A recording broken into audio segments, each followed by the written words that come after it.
You are with us tonight. And so, Carlo, I'm going to give it to you. Thank you, Penny. Good evening. My name is Carlo Yucello. I am a member of St. Luke's Church in Alexandria, Virginia, and I'm serving as the chairperson for the Transition Committee that is sponsoring some events for supporting the election of our next diocesan bishop. And the meet and greet sessions, which is the first of those sessions, is the main format that we're leading and organizing, which gives the people of the diocese an opportunity to interact with, meet, and hear directly from the four nominees for the bishop. We also do things such as we also support the electing convention, which will be happening in June, and we support the actual ordination confirmation in December. But this is really our primary responsibility for the transition committee. So on behalf of the entire committee, there's 11 of us all together, 4 of whom are here today with me, serving as shepherds to the 4 nominees. I'd like to welcome you to today's event. This is being recorded and live streamed, I believe, both. So anybody you know who wants to see this and maybe couldn't make it tonight, the link should be made available, I believe, on both the church's website as well as the diocesan website, probably by tomorrow, I would hope, or thereabouts, or soon at least, anyway. We're very happy to be here today at All Saints in Richmond. I want to thank, Reverend Penny Nash and all the staff members and volunteers here who are here supporting us as well. I'd like to ask each of the nominees, I'll describe the format in just a minute. Before I do that, though, I'd like to ask each of the nominees to come forward in whatever order you're sitting, maybe, and just briefly, like 3 minutes or so, introduce yourself and say a little bit about yourself as well. So maybe Mark. 3 minutes apiece, but not 3 minutes. Good evening. My name is Mark Stevenson. It's an honor, it's a privilege to be here with you this evening, and I thank you all for coming out in this beautiful cold weather, this cool weather we're having today. I'm a priest of the Diocese of Louisiana, so I understand heat and humidity. It's good to I have the honor, the privilege of serving as a canon to the presiding bishop. I've done that for the last 4 years. It's a tremendous ministry, and I enjoy being able to be in various places at various times around the country. So I'm looking forward to hearing all of your stories and telling you some of my stories. My wife, Joy, could not be with us this evening. She's not well. She has advanced dementia, and she's in a memory care facility, so she could not be traveling with me. But I know that if she was aware of what was going on around her, she would want to be here tonight and throughout this week to be able to meet you. And perhaps you'll get a chance to meet her at some point as well. I love this church.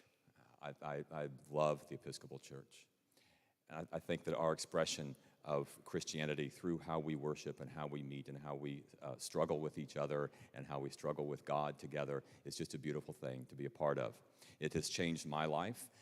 The various things that I've gone through in my life have been made better because of Episcopalians sitting in pews just like all of you all sitting here. I couldn't go through what I've been going through with my wife if it wasn't for good friends of mine in the church. So I thank you for the ministries that each of you do.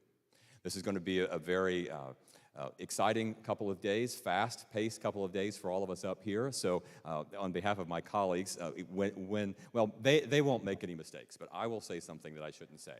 So I beg your forgiveness as we're being fast-paced with all of that. So again, thank you for being here, and I look forward to meeting you.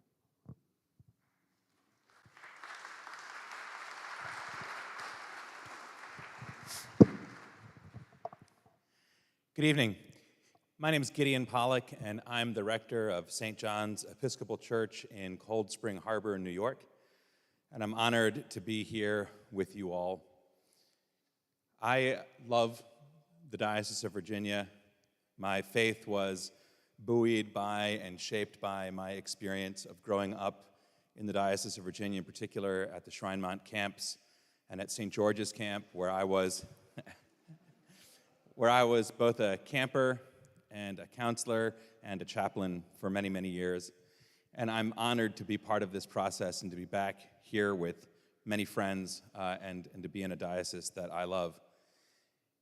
I came to St. George's Camp fortuitously at a time in my life that was very complicated. We had had a significant house fire that left our family homeless, and as a result, my father had some serious heart issues and heart attacks from which he really never recovered. And I was in a pretty sad state of Affairs, and Roger Bowen, who was my high school chaplain, said to my mother, you really need, this boy needs to go to camp. And my mother said, well, I don't know how we're going to make that happen.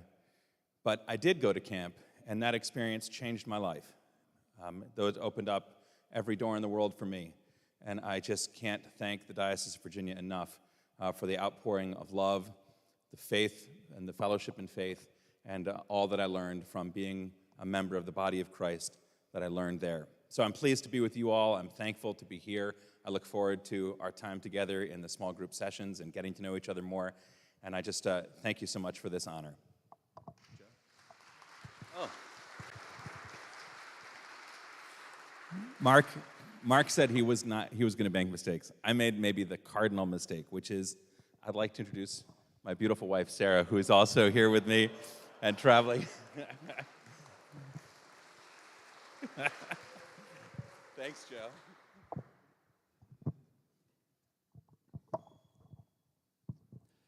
Good evening. I'm Joe Hensley, and I'm currently serving as the rector of a church very far from here in Fredericksburg. St. George's in downtown Fredericksburg, and so it is, I've been in this diocese for 7.5 years, and I actually want to stay. And as I've said before, I'm thrilled that no matter how this election turns out, I get to stay in the Diocese of Virginia and see what God will be up to in this place. I'm really excited to be here tonight to share, as Mark said, some of my stories, to share some wondering with you all about how God is working in this place and how the next bishop will respond to the needs of this diocese. I, before coming here, served for 7.5 years as a priest in the Diocese of North Carolina, and I'm excited to kind of bring what I've learned in other places to this place and see what we can all learn together. So I want to introduce my wife, Sarah White, who's over here, and again, just want to thank you all for being here on a Friday night, especially to those of you for whom Friday is a Sabbath day and you're here on that day off. We really appreciate the sacrifice you make being here. So thank you.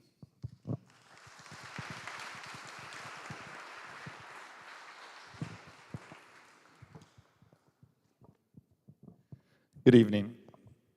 I am Alan James. I'm the interim canon missioner in the Diocese of Western Michigan, here with my wife, Reverend Canon Lisa Hackney James, subdean at St. James Cathedral in Chicago. And it is a joy and a privilege to be with you and to have this opportunity to, through this next week, to talk to you about my perspective on the church and experiences, the church that's formed me since my youth when I started acolyting when I was 9. Little idea where things would go from there. But it is a joy to have this opportunity and to discern with you about the next bishop for Virginia. Thank you.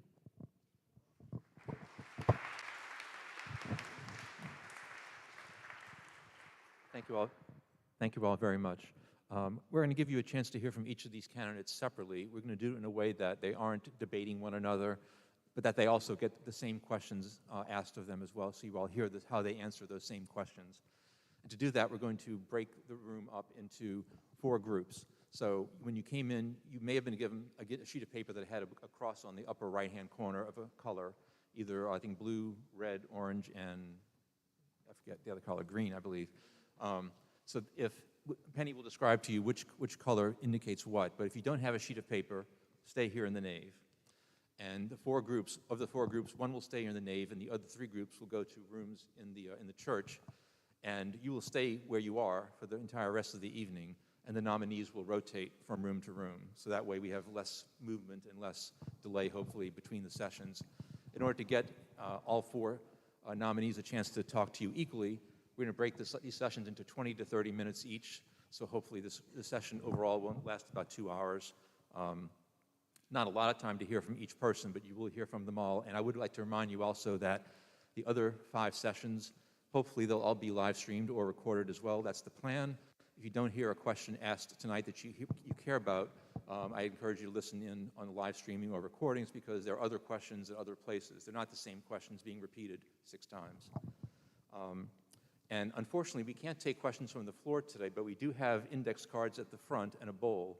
So if you don't hear a question that you care about and you want to ask a question, I would encourage you to fill out a card, write the question down. If you could add your name and either an email or a phone number in case we have to ask for clarification, we will read those questions and decide which of those need to be asked that maybe haven't already been submitted from across the diocese and ask them at a subsequent session. So we will be handling the sessions that way. And I will ask Penny in just a second to give you the logistics of which rooms to go to and where the restrooms are, for those who don't know where they are here, for example. I do have a very short prayer I'd like to offer, if I may, before we begin the actual questions and answer sessions. Almighty God, giver of every good gift, look graciously on your church and so guide the minds of those who will choose the 14th bishop for the Diocese of Virginia, that we may receive a faithful pastor who will preach the gospel, care for your people, equip us for ministry, and lead us forth in fulfillment of the Great Commission. Through Jesus Christ our Lord. Amen. Thank you all very much for being here. Penny, would you please give the logistics information now, and we can get started. Okay, so now this is when your color-coded map comes in. If your map has an orange on it, you are staying here in the nave. If you are green, you will be going to the library. And the library, you'll go down this hall and you'll turn left. There are signs that will take you there. If you have blue, you are going to the preschool music room, which is actually downstairs, but yeah, it's a really fun room. You're going to go down the hall. Again, everything is down the hall. That's a hint. And then to the right and down the stairs, there's an elevator, and there are stairs, and there are signs everywhere. If you are red, then you are going to our parish hall, Thornton Hall, which is just, again, down this hall, but it's just on the right. On the left. It's this first room on the left. So your map should tell you that. There are restrooms at the very end of the hall. If you just go straight, there's signs for that as well. So everybody got where you're going? All right, you can go.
I just say, I just say,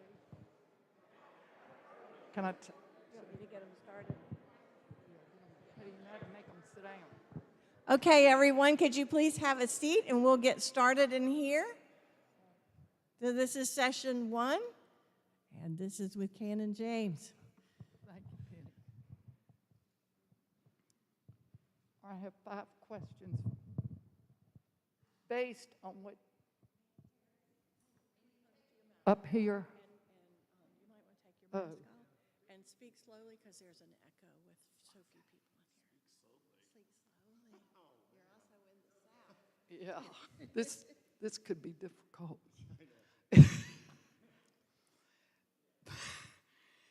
Based on what you know today, what will your immediate top 3 priorities be for the diocese if you are elected as bishop? I got all the questions. I know, but I need the microphone. Just repeat after me. Repeat after me. Thank you. So priorities for an episcopacy if I were elected. As I've talked with folks in the diocese, it appears that one of the things that's going to be really important from the beginning is about restoring relationships and trust, building up connection. The reality is, first, just because of COVID, we're all exhausted. They're in church leadership, and for you all being in a time of transition, that just sort of gets added. And so I think both personally in my work as a bishop and staff, how we rebuild trust, rebuild relationships, and communication will be one of the first priorities. I think similarly is the support of congregations. A lot of congregations, my understanding, and I know this can be true sort of across the church, not necessarily unique to Virginia, but folks feel isolated and in need of support. And so I think that's another a second priority. Yeah, so I think those are probably the first 2 that I would say. I'll give you this. Our diocese has worked diligently on racial reconciliation, and we will still have tremendous work to do. Please share your own experiences with working towards racial reconciliation and how you listen to the voices of those who have been ignored for years. So my work in dismantling racism, a lot of it was done in Ohio, where I was staff liaison for dismantling racism, Commission for Racial Understanding at that point in time. I think one of the priorities is creating the opportunities for folks to share stories, both their own story and to be heard, and for others to hear those stories. That is really in the midst of storytelling that we are converted, I believe. And currently reading Jamar Tisby's book, How to Fight Racism. And I really appreciate early on in that book, he talks about the arc of dismantling racism. And ARC is an acronym for awareness, relationship, and commitment. And he talks about how we need all 3 of those to change the systemic racism and the culture within this country. And so I think how we create those opportunities. So when we were in Ohio, I say we because my wife was chair of the commission. We were working together on it with a bunch of other leaders. We used screenings of traces of the trade around the diocese. And when the Episcopal Church and the Diocese of Mississippi were celebrating the 50th anniversary of the March on Washington, there was a forum, and we used these as opportunities to have conversations around the diocese. And it really sort of bore a lot of fruit. And I remember in one of those especially, there were some folks from outside the Episcopal Church that came, and they were really impressed. They're like, I can't believe that you all are having these conversations. So I think that's one of the key things. Obviously with the initiative here around reparations, which is really sort of the forefront within the country, how we continue in that initiative, how we build it out, and how we do it in a way that not simply addresses sort of past costs of systemic racism and slavery, but how we do it in a way that really transforms sort of the paradigm within our communities. And so this isn't something we simply sort of pat ourselves on the back for, oh, we did a good thing, and the sort of infrastructure of racism continues to move forward. I think how do we do reparations that change that is really key. Thank you. Our diocese is comprised of many different parishes, large, mid-size, and small, as well as urban, suburban, and rural. As bishop, how will you engage with all of our parishes so that all of these voices are heard? This is one of the things I love about the Episcopal Church, and I love my job on diocesan staff, and that is because we have all this variety and all the variety of contexts. And so I think obviously the first piece in the puzzle about addressing that growth and connection that you asked about is the bishop's presence, right? A ministry of presence, how to be involved in the life of congregations, regardless of size and location. And secondly is staff. I mean, I remember when I first interviewed to go on diocesan staff, and I was talking with my then bishop about doing the job, and he said very clearly, he said, Sunday, you're on the road. End of conversation. And because particularly in a diocese this size, right, the bishop and the bishop's visitation schedule, you only make it around so much. And so you really need to sort of maximize coverage about how the staff is equally on the road and building, again, the communication and the relationship between churches of all size. I think also how we use the regional deanery structure here in the diocese is important, right, to sort of leverage those opportunities of points of contact, of sharing information and stories and resources, and communication that flows both ways, that flows from the bishop and bishop's staff and the diocesan leadership bodies out to congregations, and then from congregations back to the leadership of the diocese. And the third thing is a matter of appointments. How do we make sure that on the executive board, on standing committee, on the various commissions and committees, that we have a diverse representation in all ways? And it's important to not only have sort of leaders from big churches and churches that are in the large cities, but from the smaller towns and from more rural settings at the table to talk about the life of the diocese and the needs of the diocese. So I think those are the various ways that I would say about how you build up the network and the fabric of the diocese to have all the voices at the table. What spiritual figure has been most influential in your formation as a pastor? So I'm going to have to change this one because there's no one, you know. And again, one of the things that we know, right, is we're on a spiritual journey through our life, and various folks touch us along the way. So to just name three along the way, I would start with my first rector when I was a curate, program-sized church, and Fred Bartlett, my rector, was all about pastoral care. You know, in between our two offices were 3 clipboards on the wall that had who's in the hospital, who's receiving Eucharistic visits, who's shut in. And 2 out of 3 weeks, when we would have my weekly supervision meeting with him, he'd say, who have you visited this week? It doesn't matter about programs. It doesn't matter where liturgical season we are in. Who have you visited? Because that was key and cornerstone to the life of the parish. And so I still, 26 years later, I'll be in the midst of planning diocesan convention, planning Holy Week, whatever's going on, and I hear his voice in the back of my head saying, who have you visited? And so I'd say he's one. Bishop Mark Collingsworth, who I mentioned, who I worked for in the Diocese of Ohio.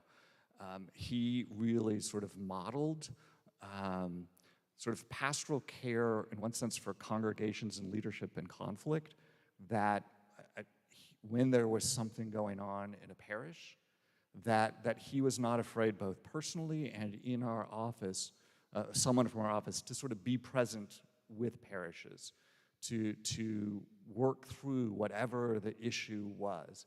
And he didn't come in sort of hard and heavy, as I've seen some bishops I'm dealing with in my current diocese, where they come in and they fire the whole vestry. That was not current, but I'm dealing with the after effects a decade later, right? Bishop comes in, fires the vestry, no problem, right? Or bishops who say, I don't do conflict, and just let things go. And yeah, it is not pretty.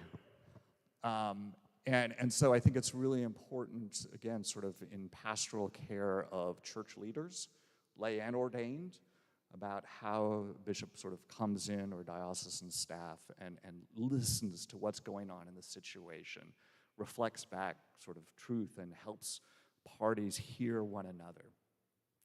And then the third one is my wife, who I continually learn from in a variety of ways. We've had very different vocational arcs and calls, and so in our conversations about church life, I hear about church life from a different perspective than my own. And back to the sort of the conversation about racism and dismantling of racism. She grew up in the city of Detroit, went to a majority black magnet school for high school, and I grew up in rural San Diego, where issues of racism had much more to do with Hispanics, Latino, Latinas, and Asians. And so I have we have different perspectives, and so in our work around dismantling racism, it was very enriching and really sort of helped me learn and see things in a new way.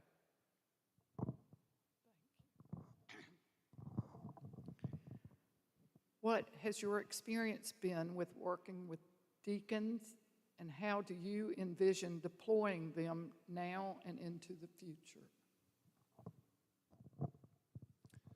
Most of my work with deacons has been from a diocesan perspective. I've not had the good fortune to have a deacon assigned to a parish where I've served as rector or interim rector.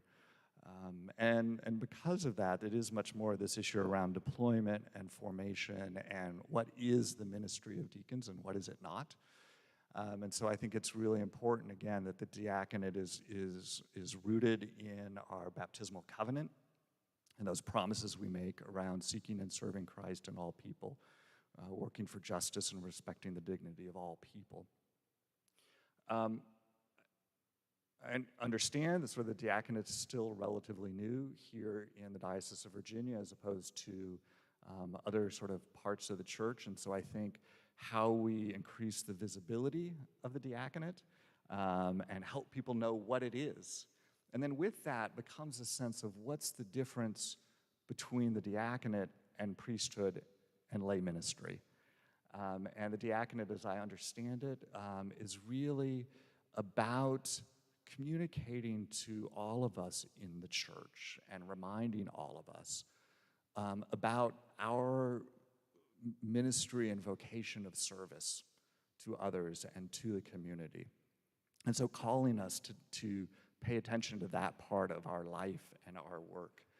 And then on the sort of flip side, that is, as we get involved individually in outreach and service to the community, it's to invite us into reflection about what we learn about God and ourselves and our faith journey through that experience of serving others. That this is the call of the diaconate. And when it comes to sort of deployment of deacons, a couple different things. One, I think it's really important for us to develop that ministry, and there are ways we have a huge shortage in priests right now. And so there is, on the one hand, the question, how can members of the diaconate help in the leadership of the church, but not in a way that confuses the ministry of the diaconate with the priesthood. That we make sure that deacons are still being deacons, not being priests when that's not the ministry to which they're called. And one of the things that ends up meaning sometimes is a deacon called to serve in one congregation? Are they allowed to serve in their own congregation, or do they have to move to another congregation? And I think those are things that we figure out sort of on a case-by-case basis, depending on the context of where they live and the ministries they're called to and where are the churches in that area. And also being open to the possibility, does a deacon serve sort of over a region or with a couple churches opposed to just one? And this is something, again, I think the broader leadership body, those who are involved, the archdeacons, executive board, commission on ministry, bishop staff, to really take about how do we best use and steward the gifts that the deacons are that we have. Well, thank you, and I think our time is up. We have to, I'm going to give you 11 grades. So thank you all, and you all will get another person in here. Thank you. Thank you.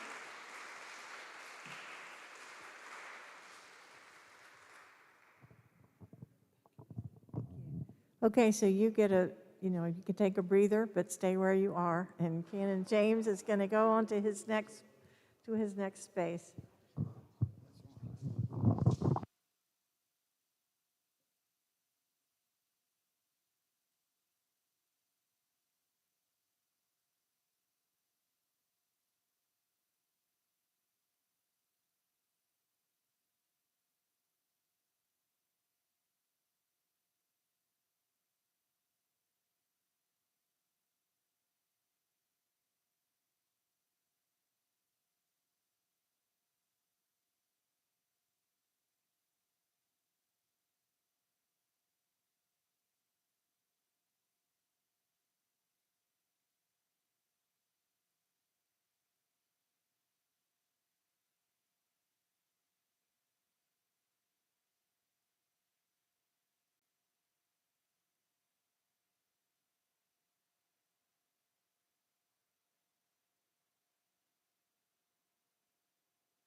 Good evening, everyone. My name is Lynn Crawford, and I am a shepherd, and I'm honored to be shepherding Reverend Joe Hensley, who is the rector, as you may recall, at Fredericksburg, St. George's Fredericksburg. And so I get to pose some questions to him, and he gets to answer them for you.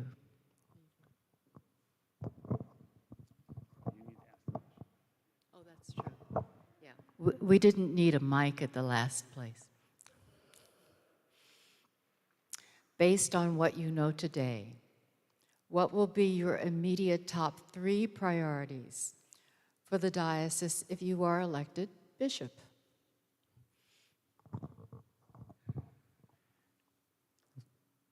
Let's take a breath.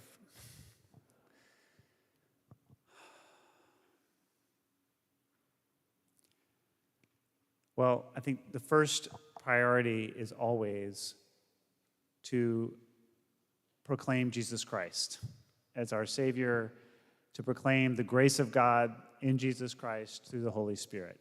That has to be the center of everything that we do. So that's my first and foremost priority.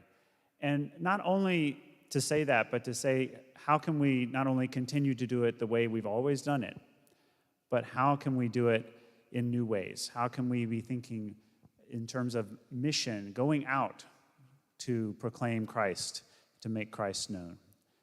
That has to be at the center of everything we do. And I think we need Christ. We need the reconciling love of Christ as we enter into the second priority that I have, which would be to reestablish connection with one another. And this isn't just because of the pandemic, although that's certainly made disconnection more apparent. But we've been through a period of time where many churches have said, like, does my church matter in the diocese? Or voices have said, does my voice matter in the diocese? We've had people just saying, what is the diocese? And then over the last 3 years in this intentional interim time, I think there have been lots of questions. Well, what happened that got us to this point? And in this very process of electing a bishop, many of you are aware that there have been lots of questions about the process itself. How is it that the process ended up with 4 white men on the slate? Yeah. And so we need to be asking ourselves, what was it about the diocese? What was it about the process? Those things have not made it easy for us to connect. And so I think as a priority for the diocese and for whoever's elected as the next bishop is going to be having the conversations to rebuild trust, to understand what the underlying issues have been. I was a mediator and a facilitator professionally for a number of years, and I got really good at getting at the roots of what was going on, asking questions to try to uncover what's really important here. And then to try to help people understand what was important to each other and connect over what they could do together. Rebuilding trust, rebuilding connection is that second priority. And then the third priority, I think, builds on the other 2, which is vision. We have been through this interim time for 3 long years, in many ways just kind of like holding steady. Right before the pandemic, y'all may remember there were listening sessions that were going on around the diocese, and then the pandemic hit, and it was kind of like we didn't get that chance to really say, like, where do we want to go? What do we want to be about? I mean, there was the process that led us to the survey, which led us to the profile. But I think we as a diocese need to articulate, where do we want to go next? We've had priorities of racial justice and healing, care of creation, and evangelism. But how do we get there? What are the measurable outcomes that we can identify? What are the tangible things that we're going to actually do together as a diocese to move the needle so that we don't just keep doing a little thing here and a little thing there, but like nothing really changes. So the 3 things again are worship Christ, who brings us all together so that when we have trouble, coming back together to reestablish that trust, we can extend one another some grace, because in Christ we've all received grace upon grace. And then asking, where would Jesus, where would God, where would the Holy Spirit have us to go next?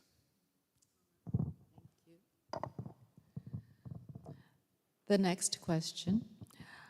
Our diocese has worked diligently on racial reconciliation, and we still have tremendous work to do. Please share your own experiences with working toward racial reconciliation and how you listen to the voices of those who have been ignored for years. Again, I want to invite us to take a breath. And when you take that breath, I just want you to notice what you're feeling in your body right now.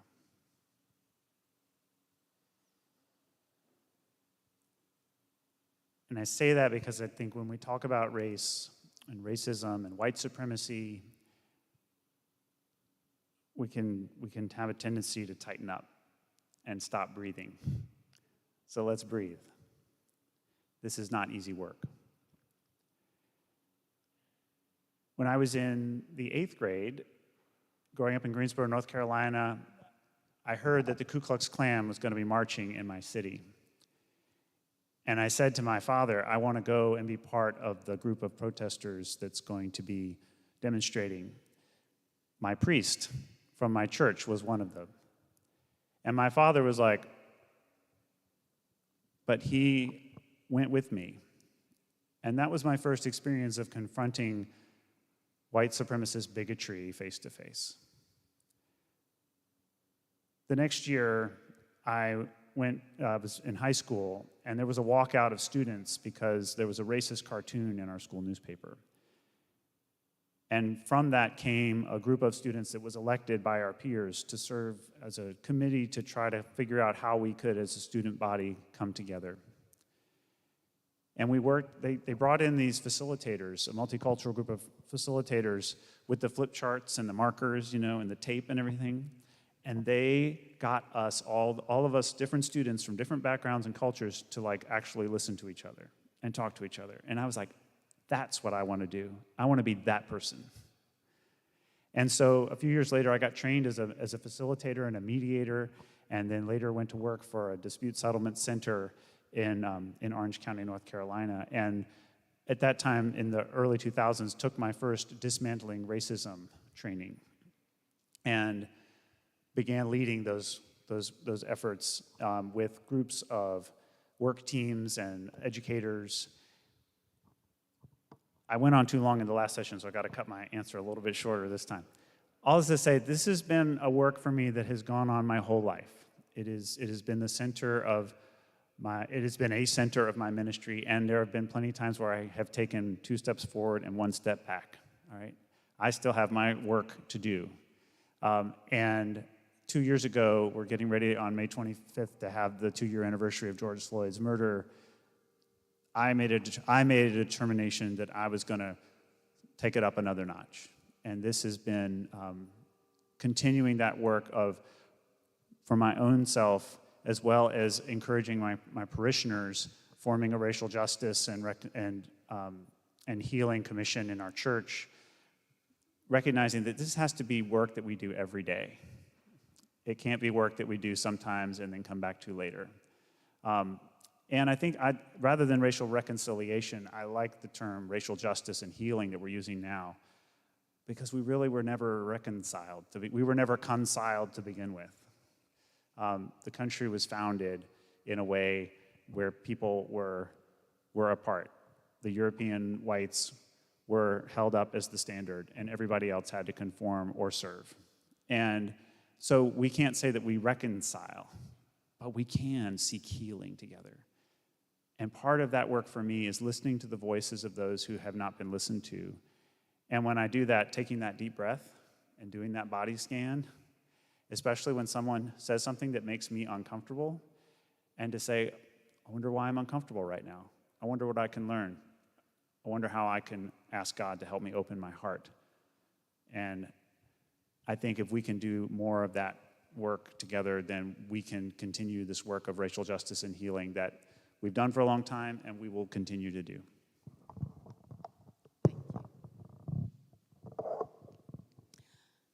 Our diocese is comprised of many different parishes, large, mid-sized, and small, as well as urban, suburban, and rural. As a bishop, how will you engage with all of our parishes so that all of these voices are heard?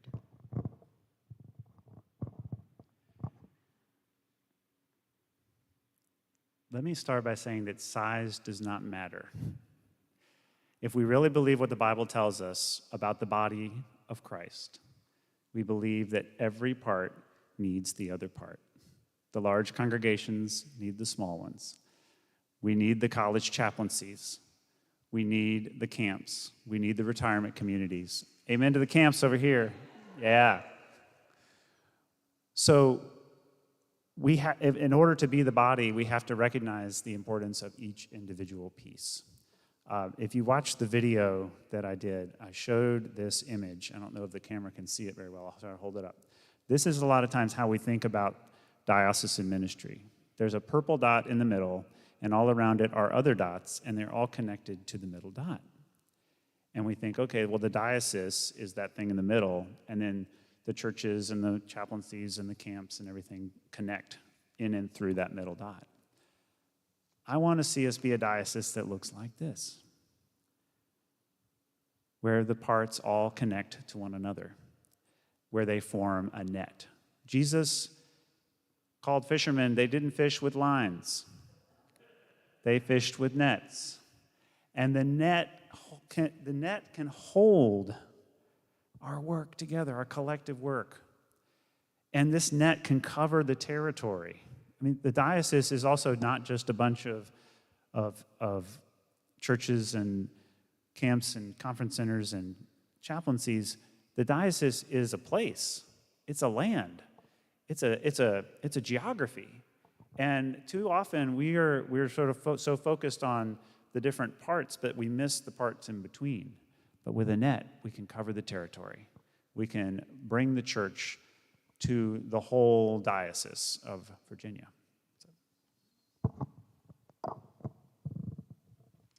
Question 4.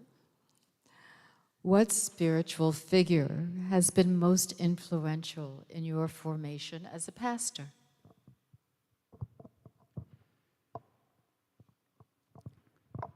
So I was blessed in the year 2000 to lead a pilgrimage. And we walked from Greensboro, North Carolina to the Duke Chapel in Durham for the consecration of a new bishop named Michael Curry. And little did I know that a few years later, he would be the person who would be shepherding me through the ordination process. And little did I know that in 2005, we would lose a child to a heart defect, and Bishop Curry would be the one to do her funeral, that he would have that pastoral care. And that a few years later, when we had another child who had a severe birth defect, that he would say, "What money do you need for the hospital bills?" Bishop Curry taught me a lot about pastoral care. And in a diocese, part of what the bishop does is care for the clergy and the lay leaders. And that's one of the things that I learned from him. Nobody can preach like Bishop Curry. But when I write a sermon, I often have his voice in my head because I got a lot of chances to hear him preach in North Carolina. And part of what he taught me was just that enthusiasm, that love. He loved to talk about the love, right? And so when I preach, I try to bring that same sense of joy and that same sense of energy to my preaching. He also taught me about prayer. And one of the things I wanted to say in the last last question, is that part of what I would love to see is a diocesan cycle of prayer where we pray for all the churches in 1 year, not just the 3 that are being visited by a bishop, and that maybe we even have parishes praying for each other for a season, like a parish prayer cycle, and then maybe we have a text thing that can go out into the whole diocese, and every day you get a text that says, "Today we're praying for this We're praying for this, and that we can, by sharing more stories and information about these parishes around the diocese. Anyway, Bishop Curry taught me about prayer, that he grounds himself in the reading of Scripture and in prayer. And that's been an example for me. I led a reading of the Bible, a whole Bible, during the pandemic at St. George's. We didn't start. We started it right before the pandemic, and there were like 20 people involved, and then we shut down, and like 100 people signed up to read the whole Bible because they had time on their hands. And at the end of that, we were going to have our 300th anniversary, and Bishop Curry came, and I was so excited to tell him, we all read the whole Bible, just like you did, Bishop Curry. So he taught me to ground my ministry in prayer and Scripture. And then finally, he's really shaped me as a pastor in that he's just himself. And I want to be myself. And I've said this, if I become bishop, I don't want to be the bishop who is somebody else. I want to be the bishop who's me, because I want all of you to be you. And I think that's the best thing I've learned from him. And question 5. What has your experience been with working with deacons? And how do you envision deploying them now and into the future?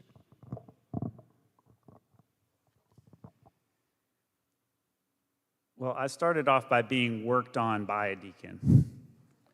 In the Diocese of North Carolina, there were deacons going back to the 1980s, and a deacon named Kermit Bailey worked on me. I think he recognized in me a spirit for service and justice, and he said, do you want to go to the homeless shelter and pray with the homeless people one morning, and afterwards I'll take you out to breakfast? Kermit Bailey showed me what it meant to be a servant. He also showed me what it meant to tell the truth, sometimes in ways that people didn't want to hear, and he could sometimes be a little bit hard to get along with. But he taught me about that fierce love that brings the needs of the church, the needs of the world to the church and takes the church into the world. Later, I worked with Deacon Jan Lamb at St. Luke's in Durham. And Jan her ministry was working with children with learning challenges. And she was like the opposite of Kermit Bailey. She was like kind of soft on the outside, but had this firm, fierce, spirit about her. And I learned, so deacons come in all varieties and all packages. I've sponsored someone for deacon ministry.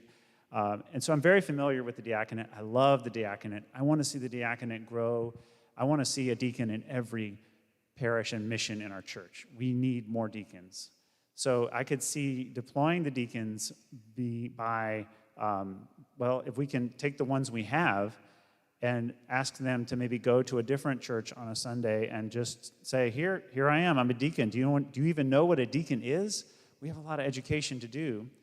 I'd love to see the deacons continue to challenge us to be missional, not to be institutional, to be the body of Christ that goes out into the world and is not satisfied with just being comfortable where we are, but wants to know where is it that the love of Christ is needed and what are the voices that need to be heard. So all to say is I love deacons. The last thing I'll say is that deacons in the church, I think, play the role of holy disruptors. Holy disruptors. They're people that kind of come into the church and they have the freedom to say, hey, y'all, we got to do something different. I have a ministry, I think, that's part of what I want to be as a bishop as well, is somebody who can come into the church and say, hey, y'all, let's do something different. One of the ways that one of the things that I bring to this ministry is some experience as a clown. I carry around the nose with me just to remind me. I don't wear the big wig and the big shoes and everything, but I love to be in that space where I'm like entering and I just have different eyes on. And there's permission to do things that no one else would do because you're wearing this nose. You have this playful spirit, this creativity. I think that's kind of the energy that deacons bring into the church. And that's the kind of bishop that I want to be as well. Thank you all so much.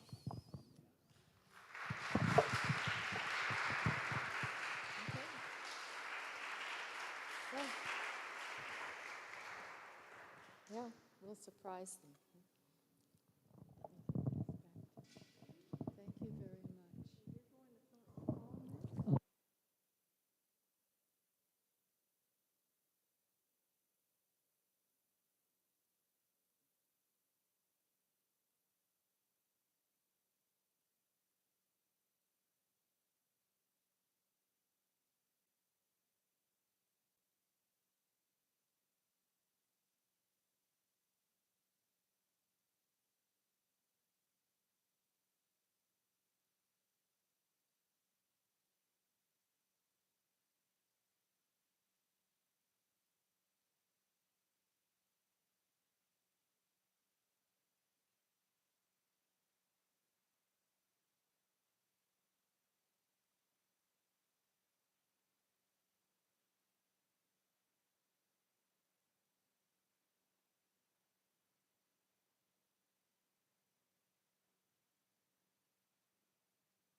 All right, y'all, we are ready for session 3 with Gideon Pollack.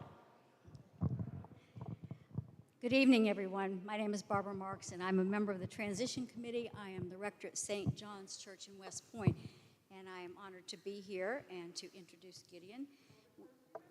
Oh, sorry. We have some, you already know what the questions are, so I know you'll be looking forward to what he has to say. So to maximize our time, I'm just going to jump in. Okay. So Gideon, based on what you know today, what will your immediate top 3 priorities be for the diocese if you are elected as bishop? Thank you, Barbara. Before I answer this, can I just say that I know that this is the session that's being recorded and live streamed, so I just want to say hello to anyone who is joining us on the live stream and anyone watching from home. It's an honor that you would take the time to be with us, even though you can't be with us. So thank you for being here, and thanks for the honor of being part of this process. Top 3 priorities. I'm very loud. Can someone tell me if it's too close? Is this okay? It was really? Okay. So,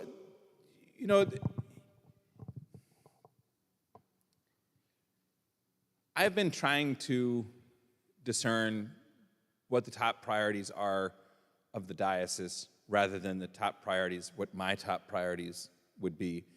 And I've been listening and reading closely to the materials that we have had as nominees, one of which was the survey work that I know that others have referred to in their previous listening set, their meet and greet sessions, which were done by Holy Cow, that were prepared right before the pandemic came, I think. And that survey work really pointed to a reality that I don't think is unique to the Diocese of Virginia, but it does seem like to be an important issue, which is a disconnection between the diocese, which is the 70,000 Episcopalians who live and worship in the 179 churches and faith facilities in the Diocese of Virginia. That's the diocese. And the diocesan leadership, who perhaps work in the Mayo House in Richmond, that there's some disconnection, perhaps born of distance, perhaps the challenges of the moments we've been in. But I think my first priority would be to try and close that gap, to heal that relationship.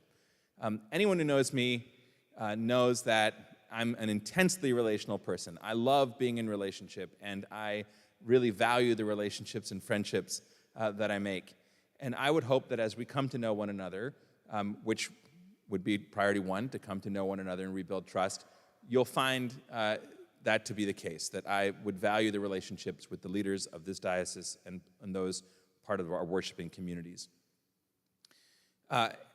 Because the work that God's calling us to do in this moment is hard work. I think we all acknowledge that coming out of COVID, the issues of race and racial reconciliation, the issues that you have identified in your survey is hard work. And hard work is always made easier by doing it with friends. And I would hope that as we come to know one another, rebuild trust and rebuild relationship, we would learn and grow in our friendships with one another. And that would make the hard work that we will do together easier. So building trust and relationship would be job 1. The second job, I think, is not very attractive work, but I think it's important work, which is that, the mission of the church is supported by the structures of the diocese. And those structures are in need of attention and repair. From the committees and commissions to all the different diocesan structures, the schools, everything, they need attention, the gift of attention. Because we can't do our ministry, our shared ministry, without the support of the diocesan structures, right? It's like a body with skin and bones. The bones support the body doesn't support the bones. I mean, it's mutual. But the diocese and the churches don't exist for the structures. The structures exist to support the churches and their mission. And I think sometimes we get that backwards, but I really think that those structures need attention and need to be healthy and strong so that our capacity to do God's work is not diminished. The third thing, because you asked for 3, is probably the one that's nearest my heart and will not surprise anyone who knows me, which is that I really think that our camps, conference centers, chaplaincies in colleges and schools need sustained attention and support. Because right now, we are enjoying the benefit of generations of support of those ministries, which have been an engine for growth in this diocese for a long time, something for which this diocese should be incredibly proud. In fact, many of the diocesan leaders present, I've seen in every room, were people that either I went to camp with or perhaps was a camp's chaplain for so many years ago. And I know that the future of the church depends on that engine driving our future well. So sustained attention to those ministries, I think, is vital, because the church of the future is being built in the present. And the work that we do to support those ministries is the engine for the future church. And I know it to be the case because I was shaped by those ministries. And I'm only still a Christian because of those ministries. And I'm a priest because of the love, the affection, the joy, the support, and the formation I received in both the camps of the Diocese of Virginia, my school, which was an Episcopal school, my college, which was an Episcopal college, and of course, I'm married to the woman that I met when we were both camp counselors. So, I wouldn't have the children that I have and the family that I have who go to Shrinemont camps if it weren't for Shrinemont camps. So, big fan, would, in fact, go to camp again. 10 out of 10.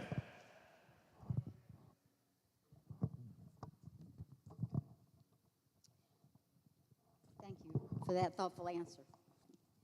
Our next question is, please describe your direct experiences with congregations. Oops, sorry. That's tomorrow. And I'm on camera. Great. We'll fix it in post. Yeah, my name is Samantha Smith. From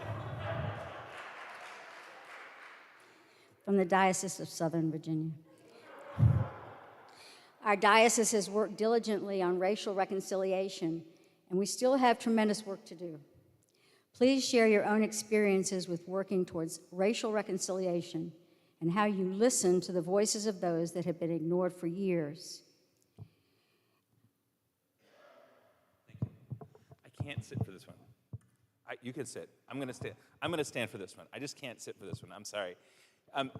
Look, this is an important vocation, the issue of racial reconciliation and racial healing. I think we all know that our nation and our diocese suffers from a great moral injury that was self-inflicted by our complicity and frankly, the way we've profited as a church and as a nation from the sins of racism, white supremacy, and slavery. And we may not be aware of how deeply that injury goes and how much it erodes our public witness. But I know that it does. I know that it does. And I know that as we move into God's future addressing these issues, that God has nothing but good news for us. And I want to tell you that I don't believe these questions are theoretical. They're not theoretical to me for several reasons. The first is, as I mentioned before, I'm a product of the Shrinemont Camps experience, and the St. George's Camp, which is the camp that I went to, and my kids went to other camps, but I went to St. George's. The keystone passage of the St. George's experience is the passage from 1 Corinthians 12, the image of the body of Christ.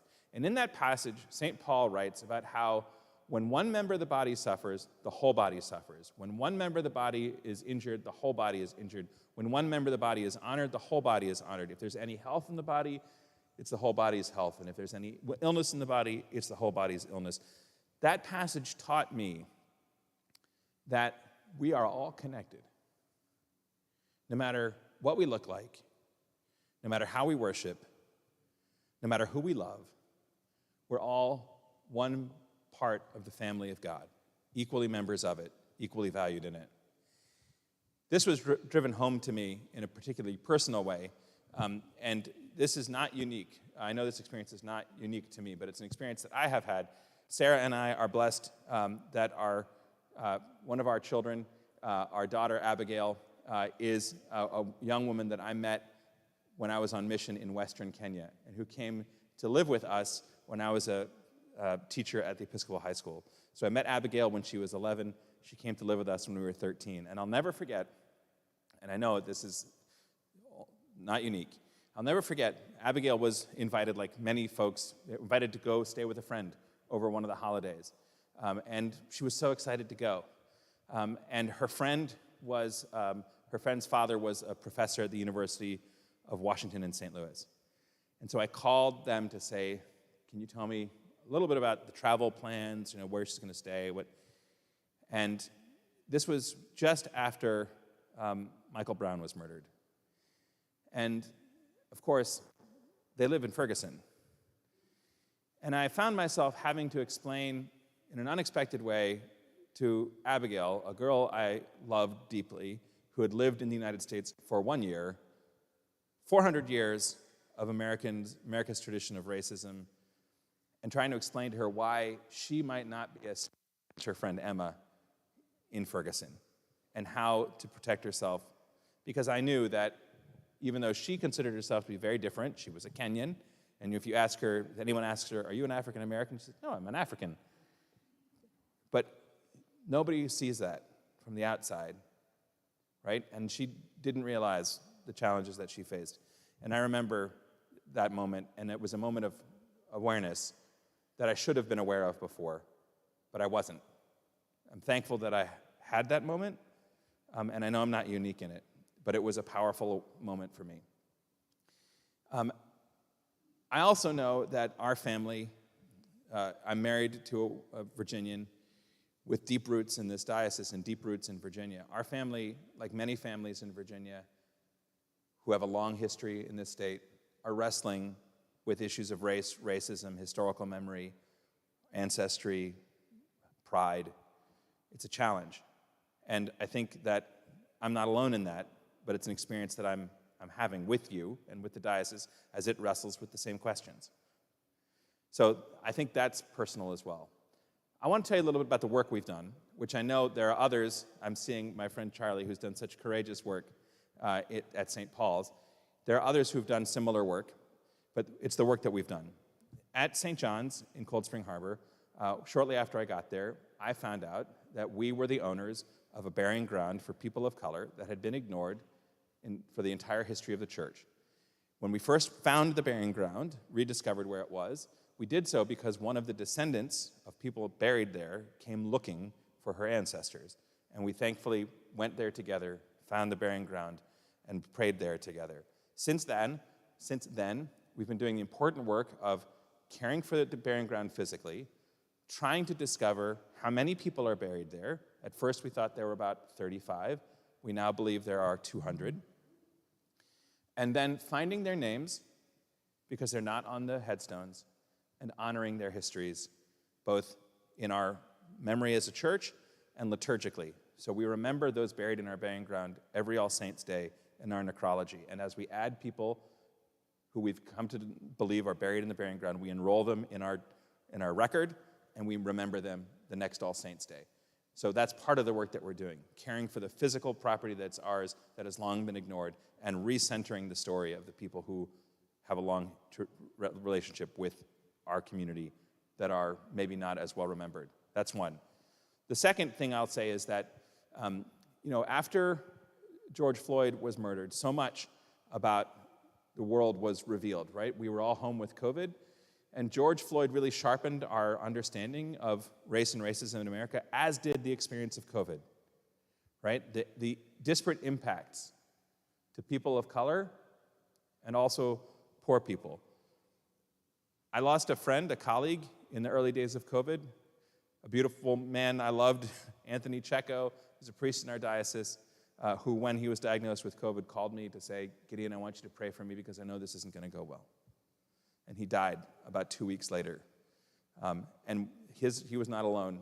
The disparate health impacts were remarkable. So on Long Island, I'm part of a coalition of church leaders that works together to change the conditions of Long Island.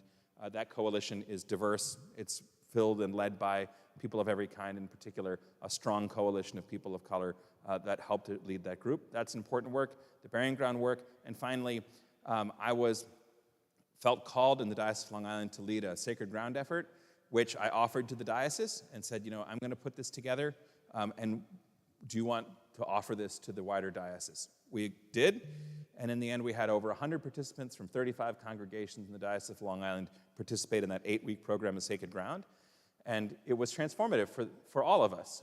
We learned so much. If you haven't done it, I really commend Sacred Ground to you.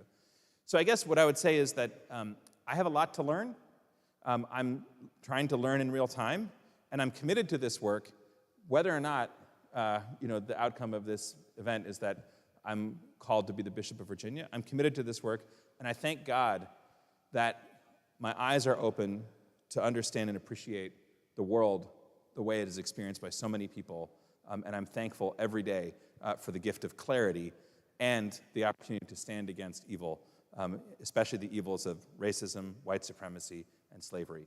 So I'll sit back. I'll try and sit back down. Thank you, Gideon.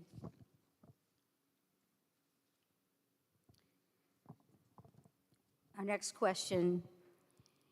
Our diocese is comprised of many different parishes, large, mid-sized, and small, as well as urban, suburban, and rural.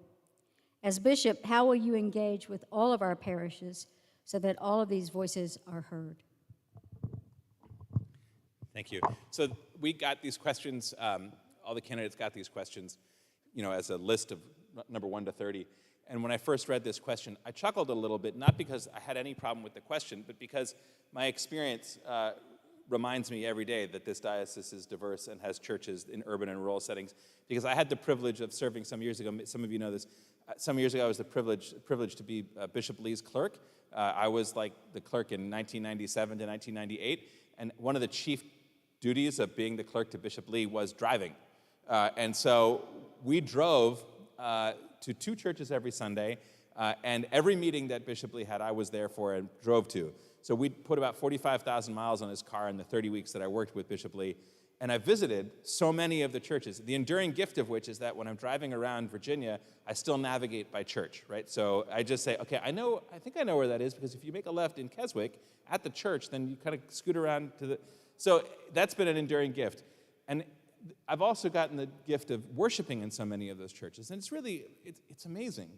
This diocese is amazing in its breadth, its depth, and the diversity of the diocese. It's a real gift from God, this diocese. And I also want to just point out that this question, along with the first question, really relate to this issue of listening to the diocese. And I think that listening is a primary gift and skill that leaders need to cultivate. And I would hope that you would come to know me as a deep listener, someone who both goes out of their way to relate, but also tries to listen very closely and to listen to what is said and maybe things that are unsaid. So deep listening is one way, I think. And the other thing is, I think that nothing beats getting out and visiting and being with the churches, just the shoe leather and, I guess, tire rubber, burning some tire rubber to go church to church and be with those churches to understand their vocation in the world and the way that God is calling them to live out their ministry and our ministry together in this place. Nothing beats that. You can't hear voices you don't go out of your way to listen to, and you won't hear them if you don't listen. So I'd like to believe I'm a good listener. You'll have to ask someone else, though, because perhaps Sarah can attest whether or not I, in fact, do listen. But I think really cultivating that skill is a primary gift of leadership, and then being present is another part of that. And I think the third thing is that I really do believe that God is calling the church to something more than just existing. I don't know if you all think this, but I believe that the church is God's gift to the world for the transformation of the world, right? And that we are called to that work together, right? We're not called to that work just as individuals, but to work together. And I think that we will all learn much from each other when we find ways to work together to rebuild, to transform the world that God is calling us to be agents of God's love in. Did I end with a preposition there? Anyway, you know what I'm saying. Collaborate. Penny, are we out of time? Oh my goodness. I didn't answer the last question. Okay. Sorry, Carlo. Okay. What has your experience been with working with deacons, and how do you envision to employ them now and in the future? Thank you. I'll just say that my experience with deacons has been profound and positive. I was very much involved in an effort to end the opioid epidemic on Long Island and change the way the state of New York treats opioid dependence and overdose and relapse. And a lot of that work was shared work with our community of deacons who felt particularly called to that kind of social justice work. And they were incredible colleagues, and I learned much from them. Similarly, our work with Sacred Ground, which I talked about a little earlier, we could not have happened had it not been for the community of deacons in the diocese who felt called to that work as well. So I believe that all of us at every level of ministry are called to exercise our baptismal promises. You know, the church exists to work to transform the world, as I just said. Each one of us in every order has their job to do. And I believe that deacons, just as the ministry of the laity, deacons are crucial for the future health and well-being of the church. And I know that together with the laity and the priests and the bishops, together we will all be an important part of God's work in this diocese in the future. And I look forward to learning more about and serving with deacons.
Okay, we are ready for our last session with Canon Mark Stevenson and David Curtis. We start with you. Mark, based on what you know today, what will your immediate top 3 priorities be for the diocese if you are elected as bishop? Thank you. So I'm not normally a rule breaker, but tonight I'm going to be, because I'm going to stand instead of sit in this chair. Thank you all for being here this evening. Again, I said that earlier, but I'll say it again because I'm very appreciative of you all taking time to be here and to listen to me.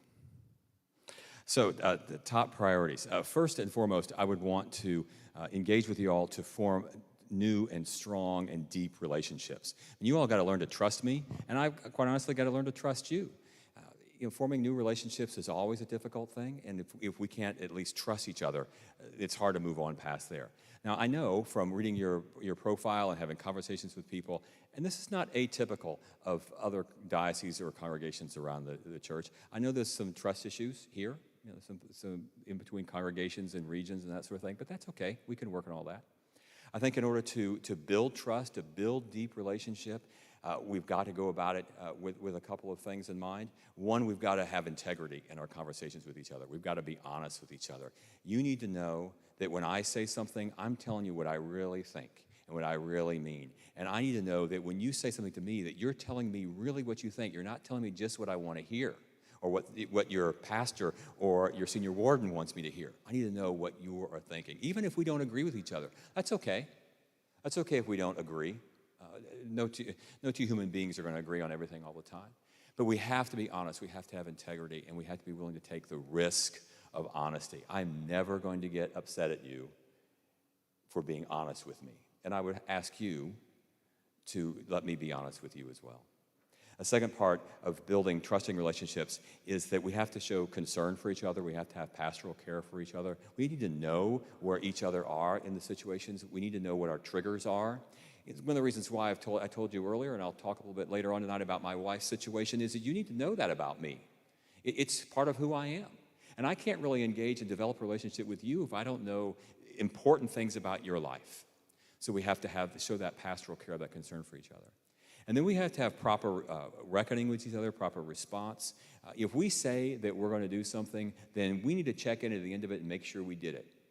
And if for some reason we didn't do what we said we're going to do, well, okay, rinse and repeat. We're going to start with honest conversation, and we're going to examine why we didn't do what we said we were going to do, either mutually or individually, and we're going to set new goals and we're going to try it again. We're human. We fail. But if we do that, we can build a trusting relationship. Now, this won't work on a diocesan level. There's just way too many people and too many organizations, but I will tell you that in the 2 parishes where I was rector, when I first got there, in each location, I made charts for several weeks at a time, 3-hour blocks in the days, and I let people sign up. Pick a 3-hour time. You can use part of that or all that time, but it's your time. I just want to hear from you. I have no agenda. I want you to tell me who you are so that I can learn about you, and I would hope that they would then invite me to tell them something about myself. Now, again, that won't work on a diocesan level, but that's how I approach forming new relationships, strong, trusting relationships. No agenda on my part. I mean, there'll be times we're going to get together where we have an agenda, but I also want to have just time where there is no agenda other than to get to know each other. So that's my first priority. Second priority is I want to boldly step into the work that you all are doing around racial reconciliation. You know, the Diocese of Virginia really is on the cutting edge of this work around the church. Not a whole lot of dioceses are doing the work you're doing. And I know I travel. I'm in all of them all of the time. Delta Airlines loves me. You folks, I know that it may seem like from time to time that you're beating your heads against the wall, that you're not making advances in things, but that's okay, you are, because you're leading. And I want to be a part of a diocese that's leading on those things. I want to see us in the months ahead and the years ahead to be a place that the Episcopal Church writ large looks to for examples and can learn from. I want the Anglican Communion, that all across our communion we have racial issues. I want them to be looking here to learn from us, and I want to walk boldly into that work with you. And the third priority, I was out in the Diocese of Spokane not long ago, and I was having a conversation with their bishop, Gretchen Rieberg, who's just a a wonderful, wonderful bishop. I just really, really like her. And she was telling me that when she first got to the diocese, and ever since, she's always asked the question, why Jesus? And I want us to start asking that question in this way.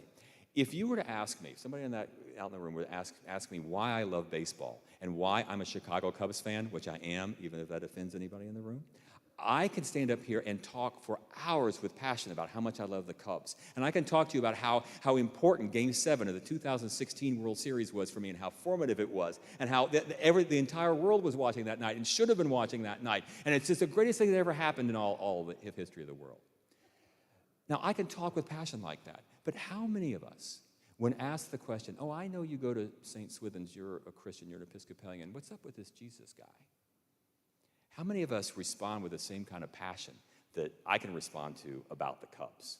Right? And we all have that kind of passion someplace, right? We have that. And so what I want to do is I want to engage the diocese in such a way that we start thinking in terms of being able to answer that question in everything we do with passion. Not just when somebody walks up to us and says, hey, what Jesus mean for you, but in all of our ministries. Why are we doing this? What's this ministry? What's its purpose? It's all about why Jesus, and it's all passion. Because you know what? If it's not about Jesus, there's lots of other clubs I can go join, right? So.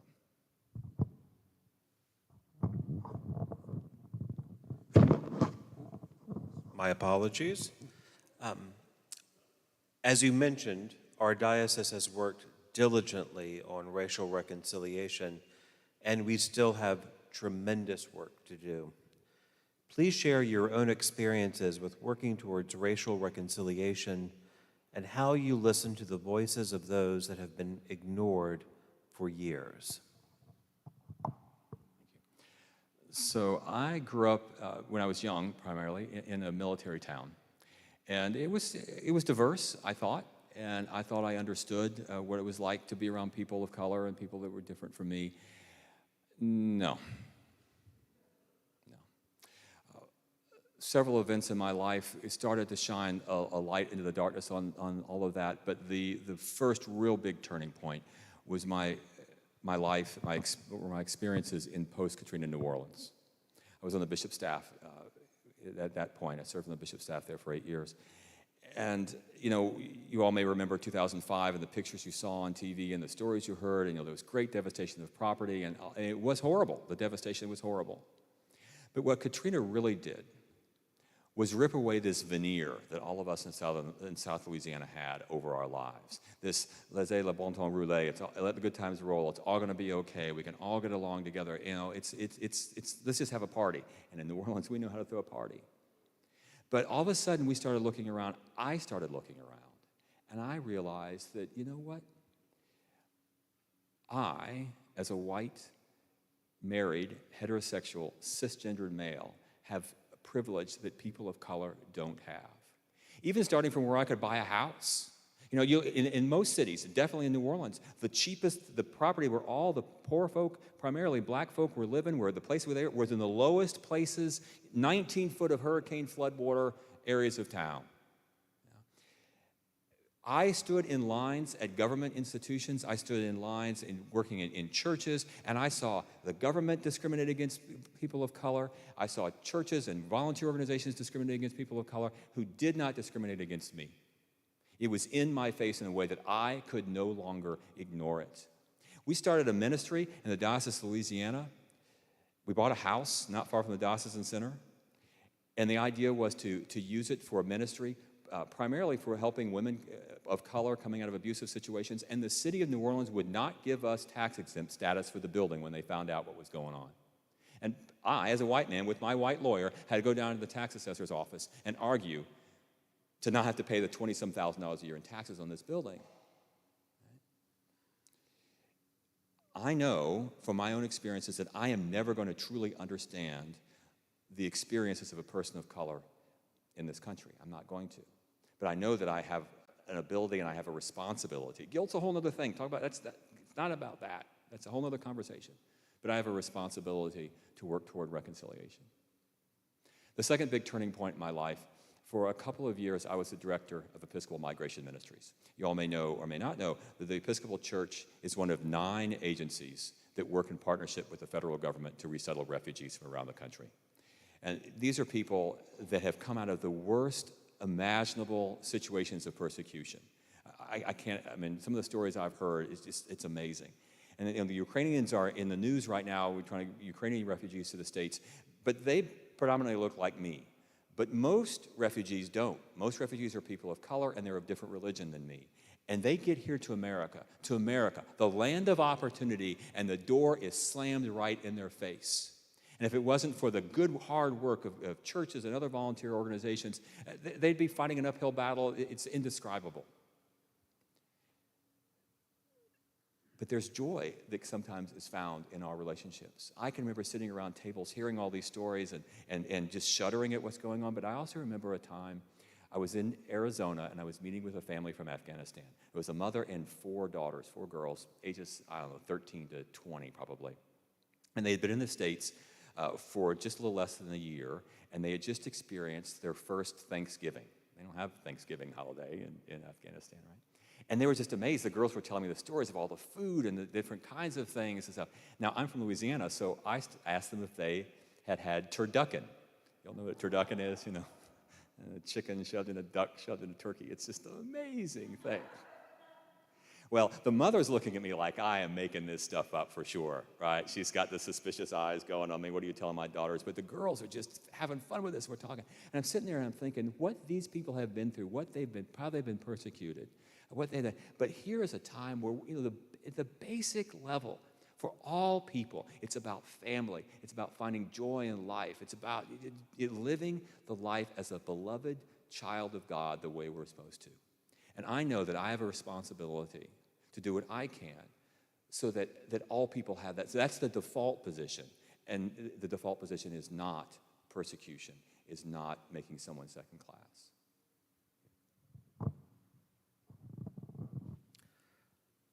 Our diocese is comprised of many different parishes, large, mid-sized, and small, as well as urban, suburban, and rural. As bishop, how will you engage with all of our parishes so that all of these voices are heard? So that was David speaking slowly to remind me that I need to slow down. Good luck with that. So when I first read your all's profile and then started having conversations with people about the Diocese of Virginia, one of the things that really attracted me to enter this discernment process is the fact that it's a very complex system and very diverse in a lot of different ways. That you have congregations of different sizes across different regions, and there's all kinds of opportunity to collaborate and not collaborate. And if you watch my video that we posted online, that I talked about this cross, which I made when I was like 10 or 12, and it's woven together, and it was so symbolic for me about weaving differences together in a collaborative way to make something that's really beautiful. This is, since I rediscovered it to make that video, it's become part of my prayer life and discernment for this position. I carry it with me. Sometimes people don't want to collaborate because they're afraid they're going to give away their secrets. If I tell you what's successful in my parish, then you're going to go do it, and then people are going to like the way you do it better, and they're going to leave my place and go there, right? Or they're afraid to say what they're doing because they don't want to get laughed at, because somebody might think what they're doing is weird. We got to get past that. Not long after the pandemic, when it got started, everyone's trying to figure out what's going on. I work on the presiding bishop staff, and for some reason, people all across the church thought that we had it all figured out, and they were calling us to say, hey, how do we do this? How do we do this whole pandemic thing? And we were clueless, I hate to tell you, but we were as clueless as anybody. And we didn't have a program that we could give people or whatever. So one of the things we did, Bishop Todd Owsley, who's the bishop for pastoral direction in the Episcopal Church, and Katie Mears, who works for Episcopal Relief and Development, two of them and I, with the presiding bishop's permission, we started inviting bishops into conversation.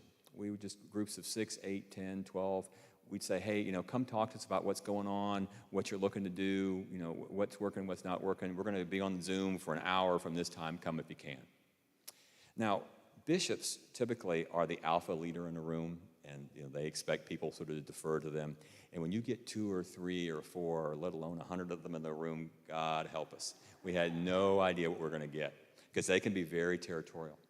But it was an amazing thing to witness, because these guys and gals came together and really opened up and started sharing ideas and collaborating in a way that it was amazing. And Todd and Katie and I, all we did was we took notes. We'd ask a few prompt questions just to get them going, and we learned a tremendous thing about this. And we went through the entire Episcopal Church of all the bishops and probably got 90% or better of the bishops to join in these conversations. And in addition to all the nuts and bolts kind of things I learned out of listening to these bishops, what I learned was that there's a difference between invitation and mandate. If we had said, bishops X through M, the presiding bishop wants you on a call at 1 o'clock, you must be there. Well, I know bishops well enough to know to say most of them wouldn't have shown up. And the ones who did show up would have shown up with an attitude, because they were called to the principal's office. But because we didn't do that, we invited them, we didn't mandate. They actually had a freedom to collaborate back and forth. And I think that's the way you have to approach everything in a diocese as well. I know that different dioceses have convocations or deaneries and experiment with different ways of getting people together. But, let's just start inviting people to come join, have a conversation. And we'll come up with crazy ideas about how we're going to get people together. All the people with April birthdays are going to be on Zoom for an hour or whatever. Just do that. And that way they come into it in a non-threatening way. The more that they can feel safe in having the collaboration, the more they're going to be able to do. And it's not going to take away from what they are. In my first parish, I've done this 4 times now. I don't think I've told this part of the story, have I? My first parish in New Orleans, we hired a full-time youth minister. We didn't have many kids. That's why we hired a full-time youth minister. And St. George's, not very far from us, didn't have a youth minister, but they had kids. And so we did a lot of work together. It didn't take anything away from the ministry at Church of the Annunciation. We didn't have families leaving St. George's to come to us or leaving Annunciation to go to St. George's. Each culture remained distinct, but we learned a tremendous amount from each other because we entered into that invitational process, and we were willing to set aside our own power, our own need to be the best in order to learn from each other.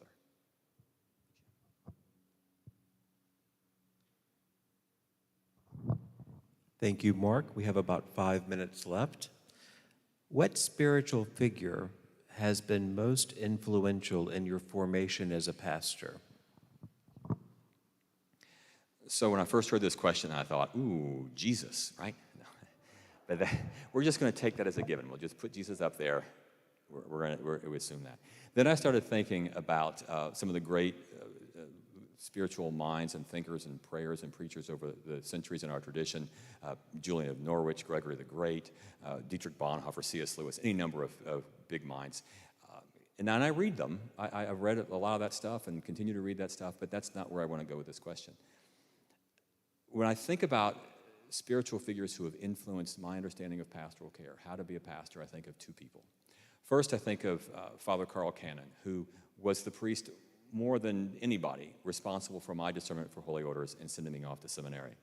Now, unfortunately, Carl was an early victim of COVID. He died in the summer of 2020. He was one of the first people I knew who died from the disease. But early on in my discernment, I was living in Memphis at the time, Carl said, I think you ought to be a priest. I think, He said, yeah, you should be a priest, and you need to learn how to pray. And I said, I already know how to pray. He said, no, you don't. And so he taught me how to pray. And I used to go by his office in the mornings, most mornings, and I'd pray morning prayer with him. And I was amazed by how intentional he was, how much he knew about all the people for whom he was praying. God knows all this stuff anyway, right? But he would name a person and would just call out all the stuff he knew about them, all the stuff they were experiencing.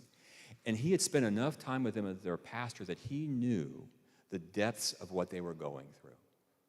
It was Carl Cannon, it was Father Cannon, who was with my wife, Joy, the night that her first husband, Bill, died of esophageal cancer.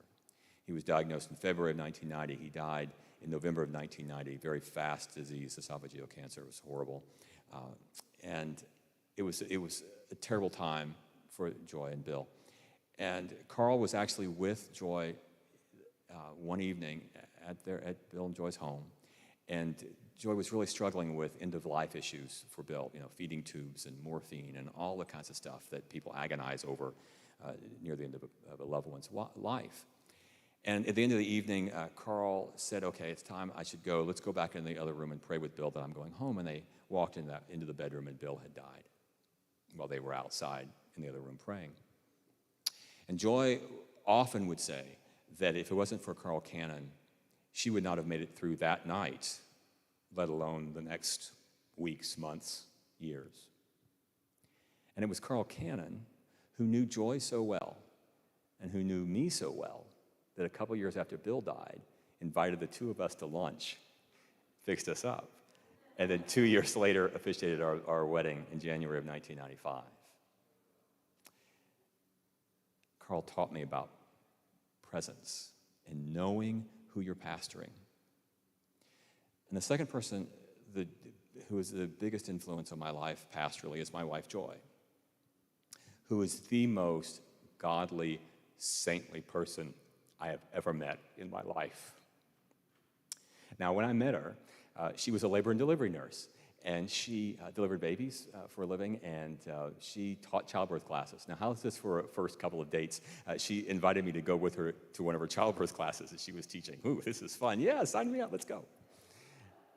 So Joy had this piece of woven, knitted fabric, about 18 inches square. It's blue. I still have it in a box. And she, during that class, that initial class with all the couples, she would hold it up. And in the center of this knitted piece of fabric was a little hole about yay big, right? And she had this ball the size of a baby's head. So y'all know where I'm going with this, right? So as she's describing the beautiful mystery that is childbirth, she would shove this ball through the hole in the middle of this knitting. And I don't know who cringed more, the first-time mothers or their partners. I don't know. I know I cringed a great deal watching this. But once that ball got through, because it was knit, the fabric would come back together and that hole would form. And what I learned from her, not just in that experience, but over years of our life together, is that in a difficult situation, you have to be honest. You can't gloss over it, even if it's painful. It's not helpful to lie to somebody, to tell them that, oh, no, that's not going to hurt. Or to say it's not hurting now. It's not helpful.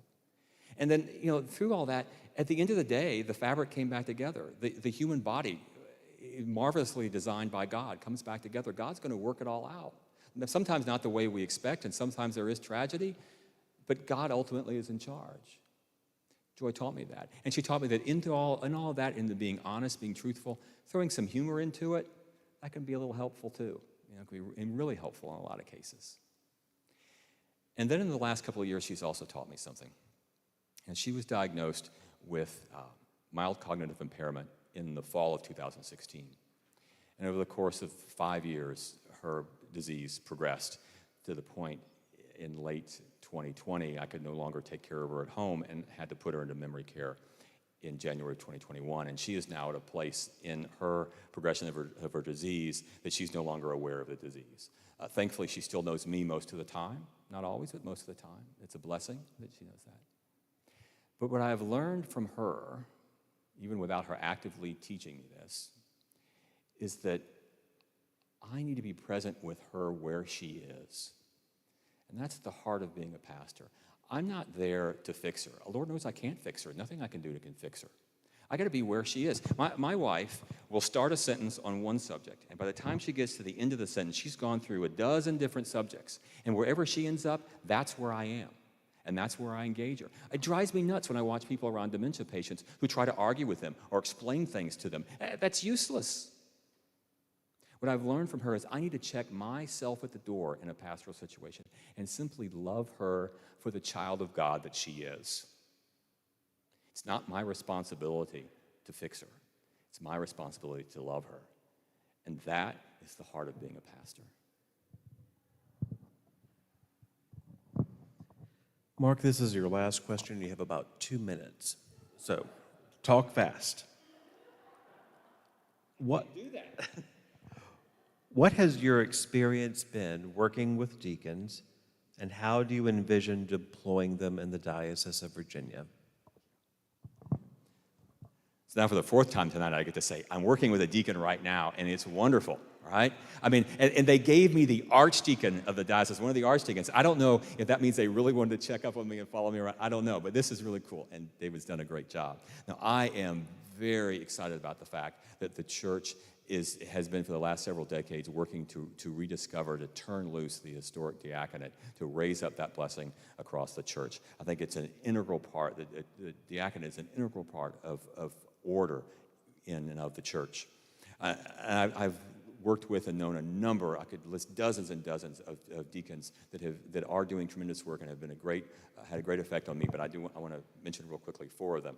First of all, a man by the name of Charlie de Gravel, who was put on this earth by God to do prison ministry.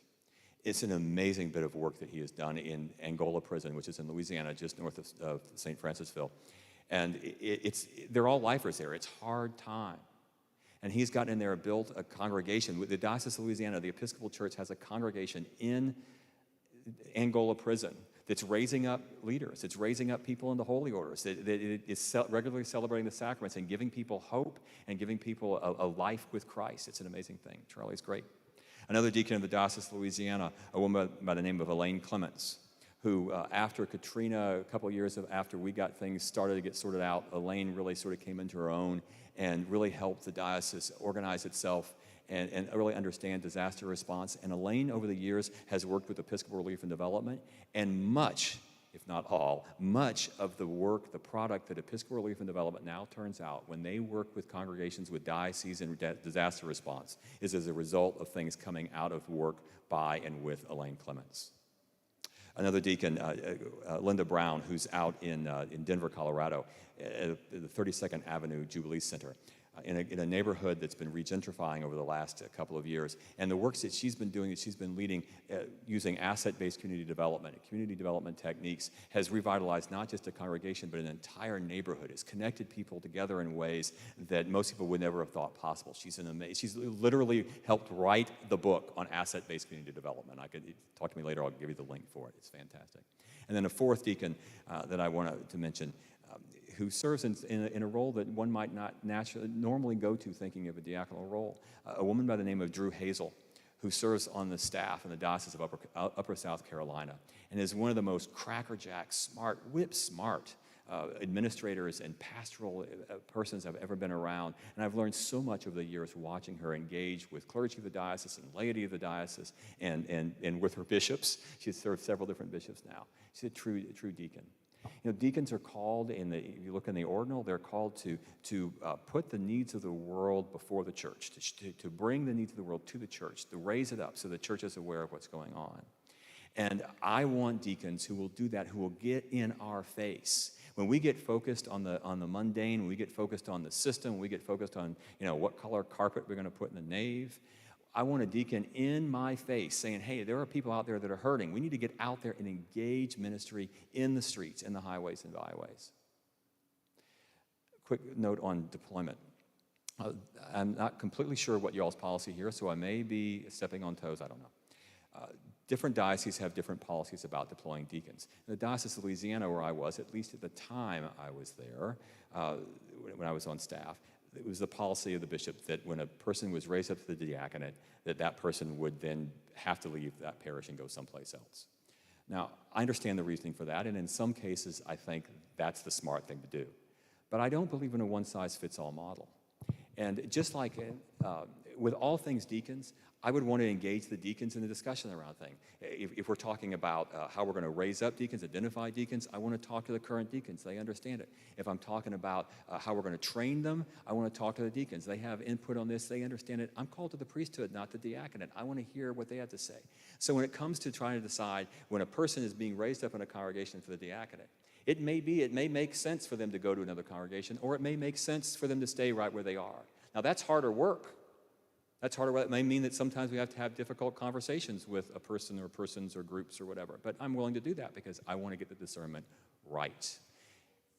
And again, the way you do that is you involve the people who are actually doing the work. Thank you, Mark.